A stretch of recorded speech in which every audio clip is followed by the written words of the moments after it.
that sort of saying of like dance like no one's watching, like you actually have taught me to do that. Like you have made me feel like I can do so much other, even some of the fundraising things and all that. You've made me feel like I can do anything really. So hi, I'm Anna Liptak and I've been a fitness trainer now for over 15 years. Over this time I've been privy to witness so many ordinary people achieve so many wonderful things. Through this podcast and a documentary I co-produced, I'm Not a Runner, I want to share these stories to show everyone that anything is possible if you have the belief and the motivation. N'Tonya Surynt in this next podcast will share her story. She started exercising after her 3 kids and has since had adventures across the world. N'Tonya's positivity is infectious. She will make anyone believe that anything is possible, and it absolutely is if you believe. So N'Tonya, I know exercise is a really important part of your life. When did it become? Has it always been, or when has exercise come into your life? Yeah, no, it definitely wasn't something that I used to do too much when I was younger. I can't really remember. I played a bit of basketball in high school, but certainly, it was just something I did once a week, and then finished school and went off to uni, didn't really do anything there, had my 3 children, and it really wasn't part of my life at all. And it wasn't till I'd sort of had my 3rd child that I knew that I wasn't having any more kids, and I thought, right, it's time to sort of get rid of the baby weight and do something for myself, etc. So what I first of all did is I actually joined a gym. And I remember a friend and I, we actually took the scales in the boot and we rocked up at the gym. So you and Alex? Yeah. And there we were in the car park, right, we got the scales out, we stood on the scales and we're like, right, that's it, we need to do something about this. So we did try the gym for, a couple of months, and then it was something I had to sort of force myself to go do. I didn't love it. And then it was actually my friend Alex that suggested this outdoor fitness group. So there wasn't really sort of that much outdoor, it wasn't really a thing back then. This was in about 2006, 2007, I think, when I joined up with his and her time. And so she suggested that we come out for that, and I loved it. I think after the first week I was hooked, and so then it just sort of started from there. But before then I hadn't done much at all. So wow. Yeah. And I remember the 2 of you came out and you provided such a beautiful energy to our classes, both of you, and created much humour in the class. Well, oh yes, there was the odd time when we would rock up on a Saturday morning after a big night, but you were there. That's right. No matter what, however much sleep we'd had, we were there. But I do remember in those early days, just I really got into it, and you were so encouraging, and I used to feel like vomiting by the end of the session. It was just, I found it so hard. And I particularly loved you would do the beep test in the car park. I would try and stay out there for as long as I could, and it didn't take long for a few months I remember from the beginning, 2 or 3 months down the track, just how much improvement we sort of made. And then that kind of kept thinking, oh, okay, look at this, I'm not past it, even though I never had exercise. I was like, oh, look what I can do. So that kind of really motivated me to keep coming. To get those results, tangible results. Yeah, it was great. And then the people that are there as well, was amazing. I'd never sort of felt so comfortable with the group. It was women back then when we first started. It was her time to start with, wasn't it? Yeah, that's right. So, and you were just so encouraging, and I just felt so comfortable. Didn't matter, what you're wearing. Didn't have to have the latest gym clothes and that sort of thing. And you just drag yourself out of bed at whatever time the alarm would go off at 5:15, and it was worth it. It became just something that I became a part of my life, I guess. And I used to do that 4 times a week and get up early for work the other days that I wasn't doing that. So, but somehow. And I think that's a really important thing that you've just said, that is that you came out and it didn't matter what you're wearing. It doesn't matter who you are. Like, there were lawyers, judges, grandmas, there's all types of people, but everyone's one and the same. Yeah, that's exactly right. There is no difference between anybody, is there? No, that's right. It didn't matter at all. I remember one time we were doing, we had a day where we all wore each other's, what your profession was. So we did like a photo shoot just for her time out on the beach. And so I think we have a lawyer, a barrister that wears all the I remember the outfit. You look so beautiful I in was that. dressed as the barrister, and someone else was dressed as the nurse, and someone else was you know. It was great, wasn't it? Yeah, it was really good. So yeah, it definitely felt like it didn't matter, sort of all walks of life, and you felt totally comfortable there. So yeah, it was good. Yeah, so obviously finding a group, you know, is really important to maintain that routine and get that exercise. And you've been there for such a long time, and I'm very grateful that people have been out there for so long. And I know people come and go and try different things. What keeps you coming back? Yeah, well, it is the people. Like, I felt like after a while we just became, you know, kind of like a family. Like, I love the classes. They're different every time when you come. We all love you. So I think one of the things is, and I think you were one of my first encouragers of our first trips. Oh, yeah. And in 2009, I think you were kind of in my ear, let's do an event. Let's, you know, take a team away, and encouraged me to get a group together to go to Vanuatu to do the Round Island Relay, which started the whole of Adventure Time Travel. That was the very early days, 2009. Yeah, that's right. Doing the events was an amazing thing, and a lot of us wanted to participate. And whether it may have been this Round Island relay that we did, or even before that, we started doing the City to Bays together. Yep. And so a first goal for me was, okay, 6Ks for the City to Bay. You know, a group of us, we would all train together, so apart from the exercise classes, and go and have our coffee after and what have you. And it just became this sense of camaraderie and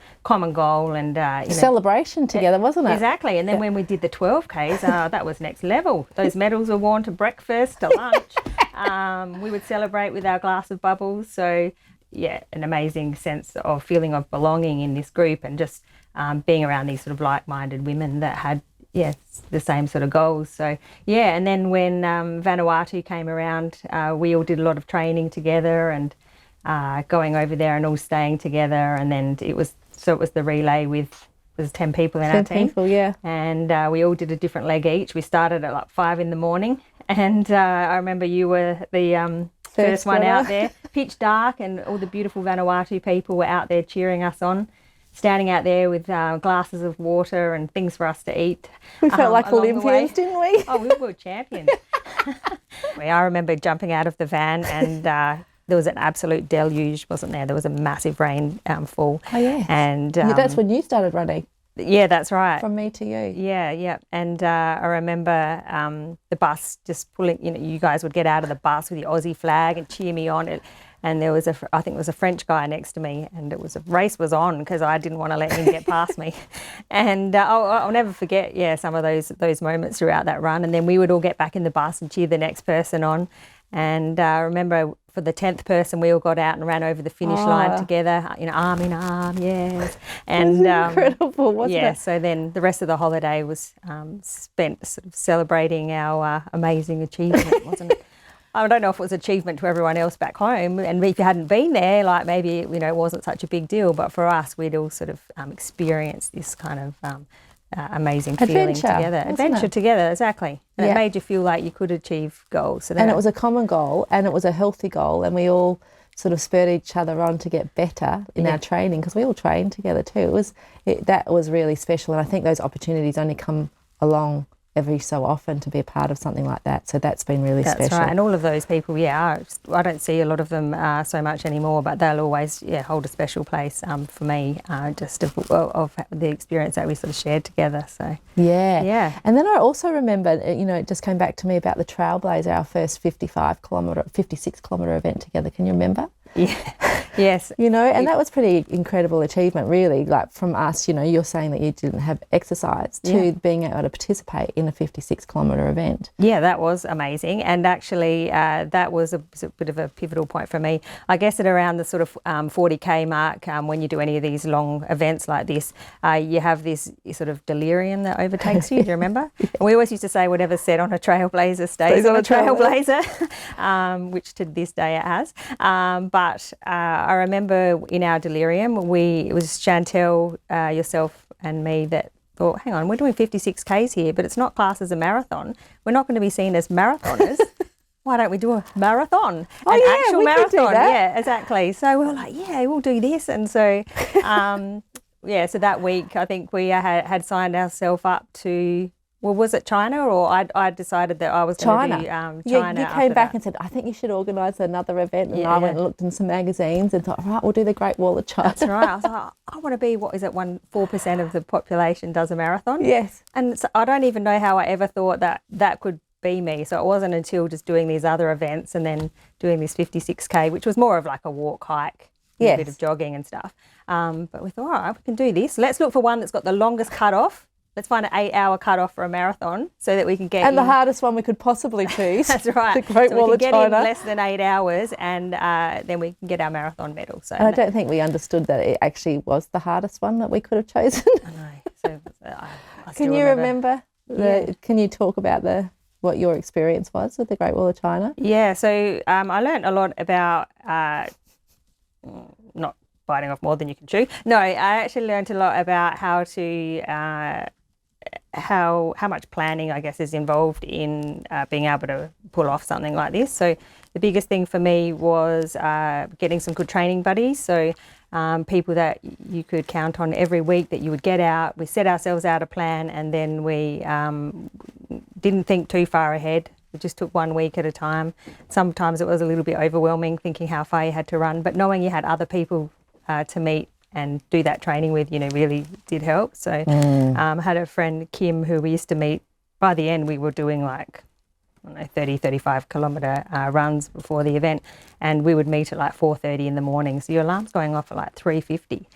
Sometimes I did question my sanity, but you did it. And actually running we used to run along the Esplanade and just running from that sort of darkness into seeing the sun come up. Beautiful. And it sort of broke the run up, and it really, I guess I was kind of addicted to how I felt after I would finish the run, even those training runs. So because you feel so good, don't you? And you're achieving something that you didn't think you could achieve. That's right. And going through the night, they're the most special times when you've got the stars and then it goes into the sunrise. It's just magnificent. Beautiful. It's so special. It is, and sometimes you would see dolphins or seals or just seeing other people that are out there running as well, and a bit of a nod to say, yep, good on you. I know you've got a goal because you wouldn't be here otherwise. That's right. So it really sort of kept you on track. So and then we did a lot of stairs because with the China Marathon there is about 7,500 steps. So we did do a lot of stair training, and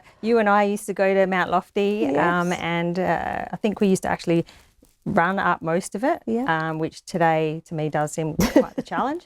I think we even used to do it twice. Yes. And then we'd go and have our coffee or whatever, and then we were sort of done. We'd do it on a Saturday morning, and then we had the rest of the weekend to do all our family things. Yeah, and then.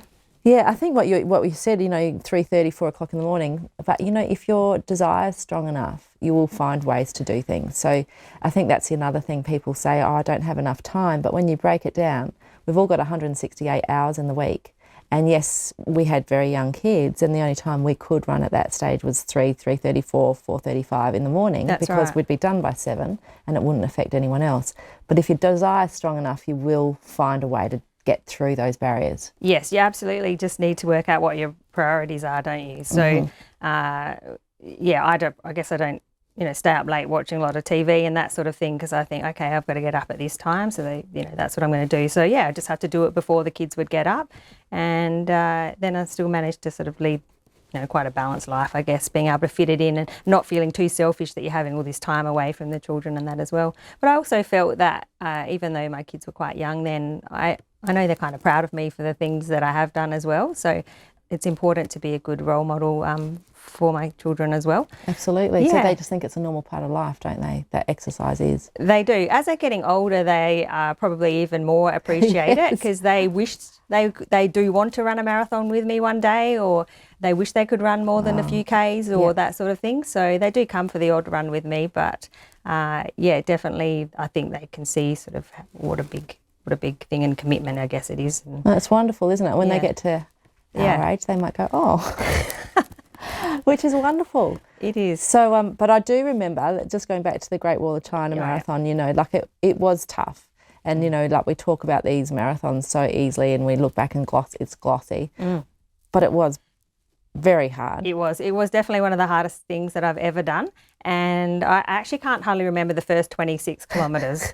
But then at the 26K mark, the sun was beaming down. I remember so hot. we were off the wall and we were running through some like little towns that were all concrete, and it must have been 30 degrees and it was so humid.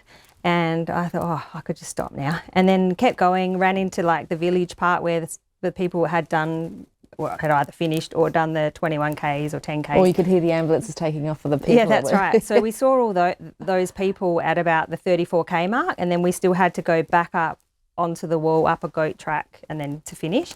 And I got all emotional when I saw, everyone that's cheering you on and that sort of thing. And I got up this goat track, and I was halfway between here and nowhere, and then my throat closed over, and I don't suffer from anxiety, but it must have been that kind of anxious feeling where your throat's closing over, and I felt like I was breathing through a straw. And I thought, I can still remember now, that's 9 years ago, thinking I've got two choices here. I have to pull myself together, or I'm going to be getting stretched off, off in a stretcher in an ambulance, because I actually had never felt so bad that I couldn't breathe, in my life, sort of thing. Anyway, so I stood there for a couple of minutes and I just sort of slowed down the breathing, and and then somehow I did keep going.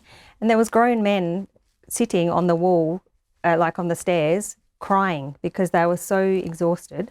And it was actually easier to be, I remember being on my hands and knees because it was so steep than standing up. Yeah, that's right. So it was like horrific. It really was. How did you get yourself through that? Like when you're really at that stage of, and I mean, you're a nurse, clinically, where you were at. Yes.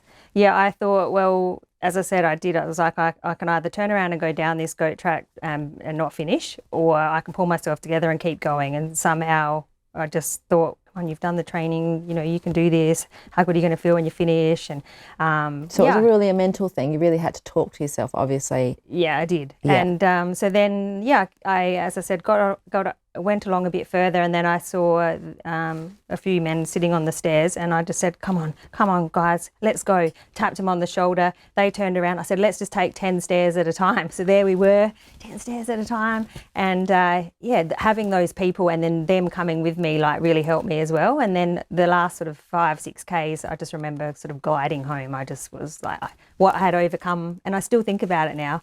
I think it did give me a sense of self-belief, what I overcame on the wall, which is amazing, that just from a run, what it can actually do for you in your life in other areas as well, isn't it, really? Yeah. And that self-belief is, when you're really pushed to that limit, that's when you really have to pull out that self-belief, because that's what it's all about, isn't it? Because otherwise, why would you do it?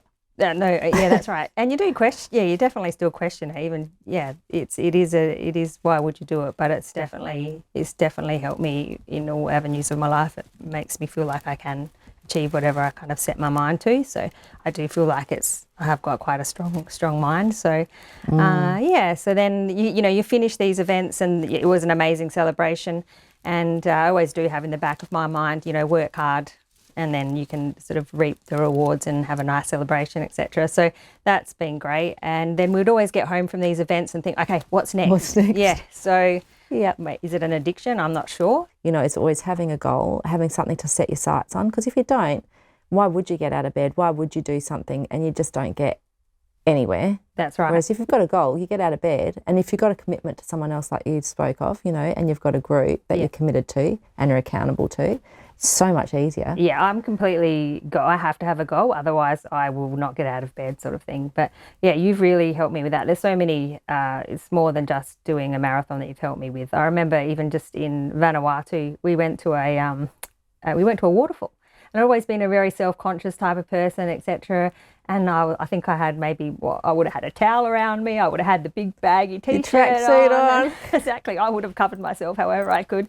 And you're just like, N'Tonya, just let it go. Like, who cares? Bathers, who cares? And so, that sort of saying of dance like no one's watching, you actually have taught me to do that. Like you have made me feel like I can, do so much other, even some of the fundraising things and all that. You've made me feel like I can do anything, really. So giving me the confidence. So, and vice versa, N'Tonya. And thank you to you, because you keep edging me on to do things. So I think that's part of a relationship is boosting people to do bigger and better things, and that's a reciprocal thing. So I feel like that with you too. And I do think surrounding yourself though with people that do make you want to do more and be more, and positive people. Like I've learned that over the years that that's really important. So I do make sure that I do surround myself with good, positive people. So it's really important, isn't it? And you are.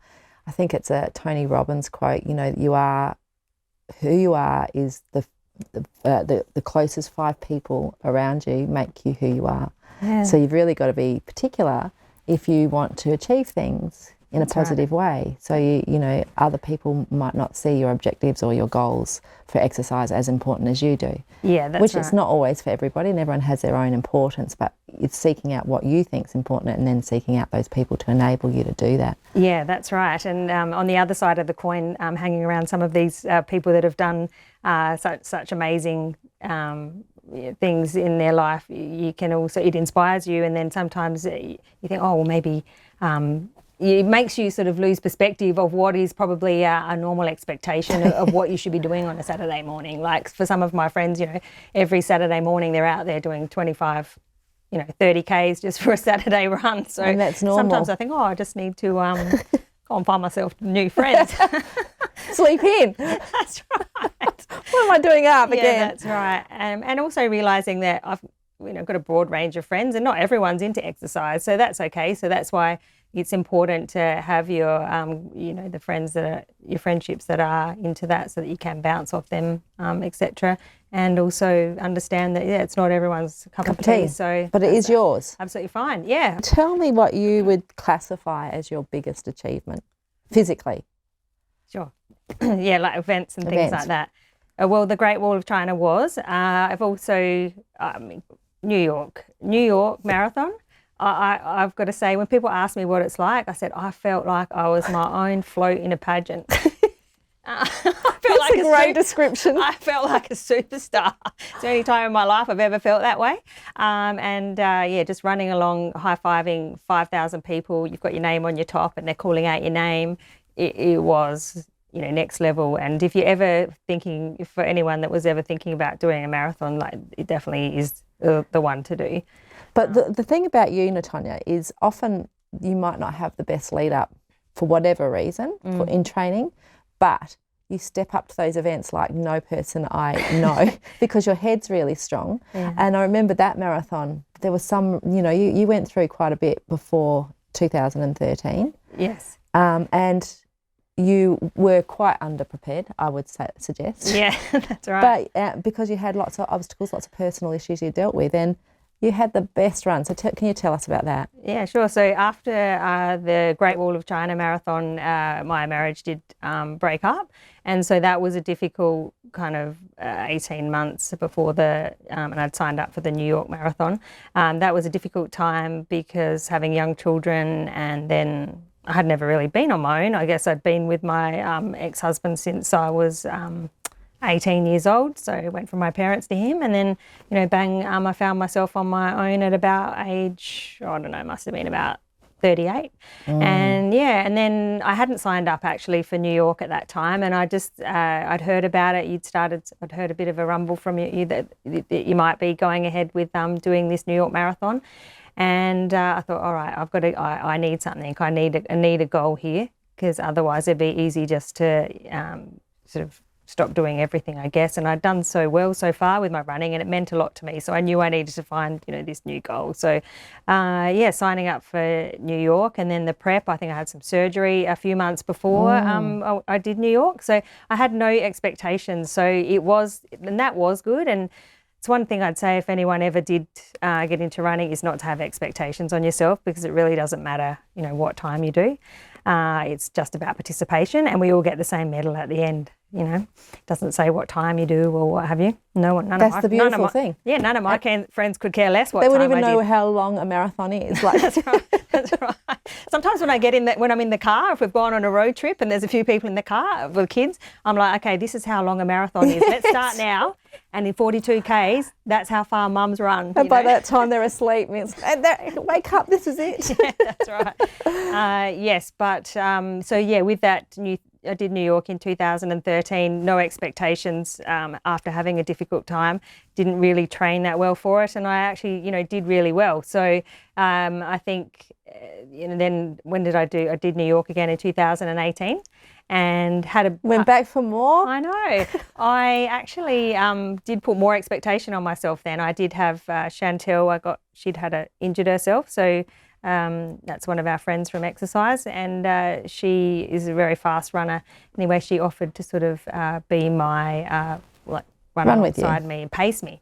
And unfortunately, and I'd done all the training, but unfortunately did hit the wall. You might have heard of, obviously you know what the wall feels like.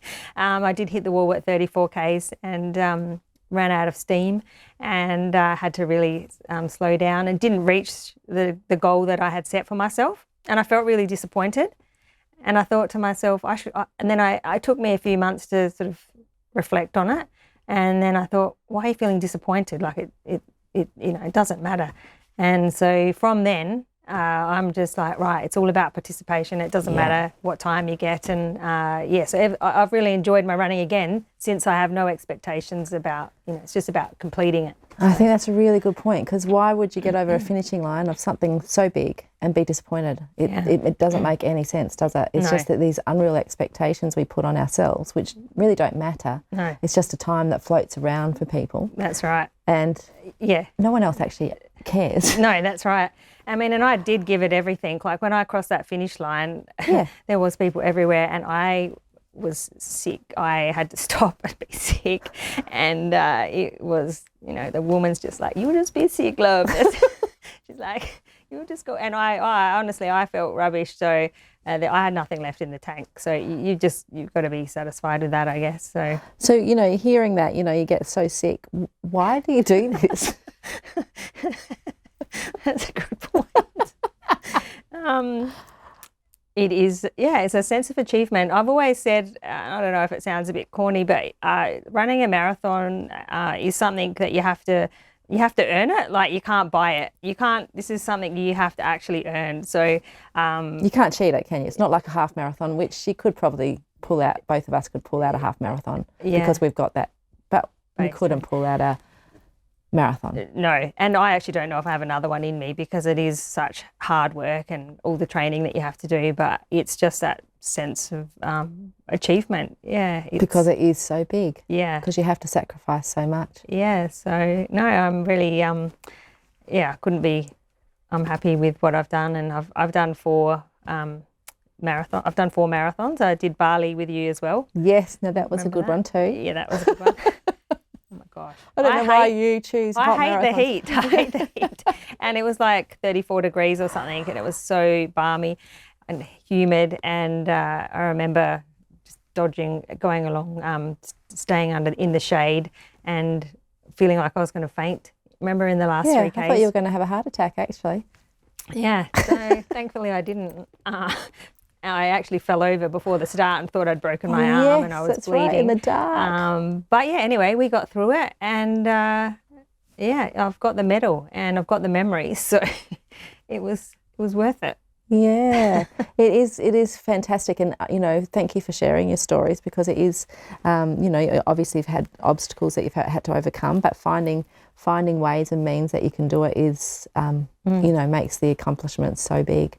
Yeah. So if you were to give anyone tips about, starting to exercise, or if they were scared to exercise, and, people don't have to run a marathon, what would you say to someone who's hesitant to start exercising? Yeah, I think a lot of people say, "Oh, I could never do that," or I can't.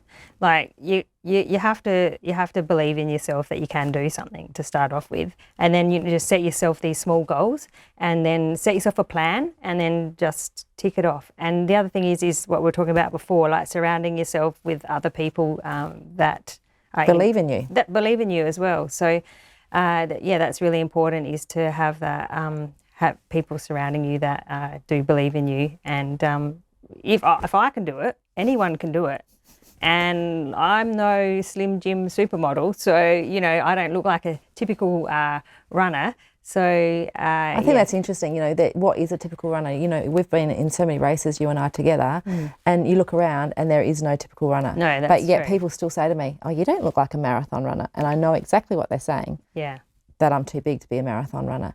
You know, everyone judges people in all these ways, but when you're out there and you look around you and you see people in front of you and you're like, wow, that's incredible. You are incredible. Like people in their 80s, 70s, 60s, that's right. 120 kilos, you know, it doesn't matter. No, it doesn't. So it's really just believing in yourself that you can do it. And so you've got to just make that first step, because I can understand that is hard though, if you haven't done that sort of thing before. So it would be hard to make that first step, but just, do 1K next week, get out there, do 1,500 metres, you know, build it up slowly. And that was me. So if I can do it in my mid-30s and start, you know, anyone can do it. So, and you do get a lot out of it. And I try and I work with young people that are studying to become midwives. So I guess I'm talking about something else, but I do think what I learned from running and self-belief and all of that, I actually do instill that in the students. So some of them waver in their sort of, oh, can I finish this degree? You know, am I good enough? Will this be, you know, can I make it? Have I got what it takes? And some of them call me like their little, self-esteem fairy, because I try and make them realise, you know, what they are capable of, etc. So, I don't know. I feel like that comes from some of the running and that. Yeah, and you're a great encourager of people out with us exercising. I know that's one of your really strong assets that we are very lucky to have you around, because we've always gotten a I do get a big high. I get a big high from it. I love it. Yeah, which is great. Supporting other people, which is another thing, is supporting other people to help them achieve things. I think that's what gives you a really big buzz. Like, it gives me a buzz, you a buzz, you know. Absolutely. Yeah. No, it's the best. So. Yeah. Well, thank you. Thanks for sharing your story. We've had many adventures. We will have, but not hopefully. We will have many more. We will. We've got another 40 years ahead of us. We've already talked about when we're in our 80s in the nursing home with our wheelie frames, having races down the hallway. So we've got lots of things, lots of adventures to have. Yeah. So I look forward to all of those years, and thanks for sharing your story, because it is really interesting and inspirational. Oh, thank you. Thanks for having me.